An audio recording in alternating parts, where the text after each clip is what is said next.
Sa panahon natin ngayon ay marami nang hinaharap na suliranin ng ating bansa, tulad na lamang ng lumalaking bilang ng mga basura.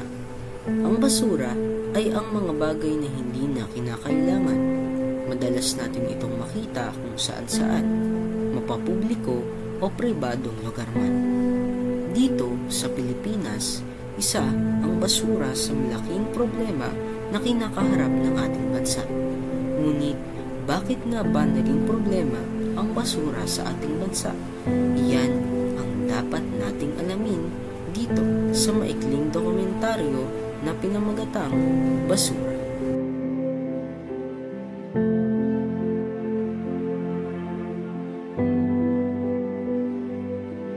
Ayon sa DENR, 90% ng mga basurang nakokolekta ay single-use plastic. Hindi lang banta sa kalusugan ng tao ang mga basurang plastic, kundi pinalulubhari ng krisis sa kapaligiran at pagbabago ng klima. Tinagurian ng Pilipinas na sa shade economy sapagkat umabot na sa nakaalarmang level ang plastic pollution sa bansa.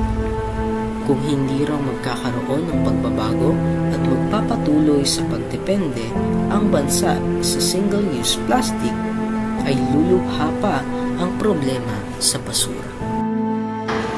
Ano po ang epekto ng hindi tamang paghihiwalay ng mga basura? So, magiging epekto niyan, unang-una, pag hindi natin, itinapon lang natin na hindi nag-iwalay. So, nadadami yung mga basura sa ating kapaligiran.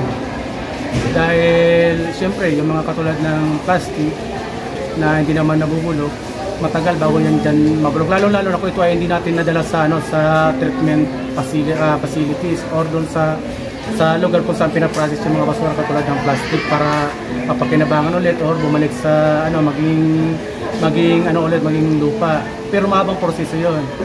Saka ang isa pa doon, kapag hindi natin yun nga dadami ang kalat sa kapaligiran natin.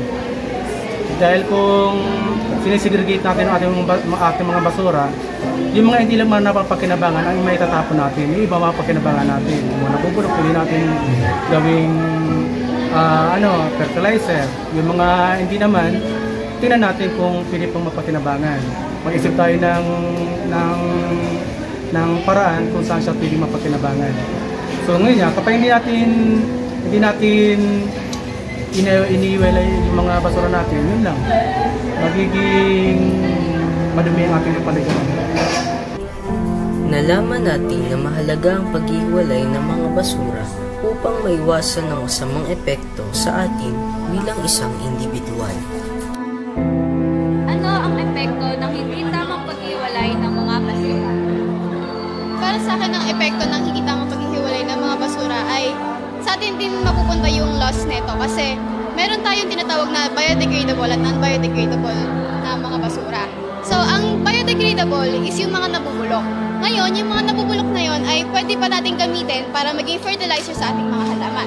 Ngayon, example, paano na lang kung nahalo to sa mga non-biodegradable katulad ng mga plastic bottles, cans, tins, it will reduce the amount of fertilizer that we should produce. Kasi, mahaluan ng mga plastic and mapopollute yung pwede nating magawang mas maganda sa ikabubuti ng ating mga halaman. And meron din tayong mga recyclable materials. So katulad ng mga plastic bottles na wala pang sira or wala pang dents, pwede pa natin yung gamitin as pots for flowers, for plants, to make our nature grow. Napakarami palang paraan upang maiwasan ang pagdami ng basura. Ngunit ano ang pinakamahalagang paraan upang maiwasan ito? Bilang isang mag-aaral, siguro mapapanatili ko ang kalinisan sa ating paaralan sa pamamagitan ng sariling disiplina, pagkakaroon ng sariling disiplina at tamang paghihiwa-hiwalay ng mga basura sa paaralan natin. Kitams, disiplina ang kailangan upang mabawasan ang basura.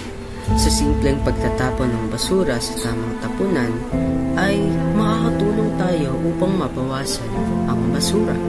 Ang dakilang may likha ay nagkatiwala sa atin ng bansa upang ating alagaan.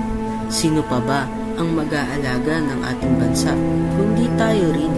Kaya dapat bago pa tuluyang masira ang ating bansa dahil sa mga basura ay iwasan na natin ang mga bagay na nakakasira rito. Sana'y maging responsable na tayo sa pagtatapon ng ating basura. Ako nga pala si Azer na nag-iiwan ng isang katagang ang basura na itinapon mo sa hindi tamang tapunan ay siyang babalik sa iyo.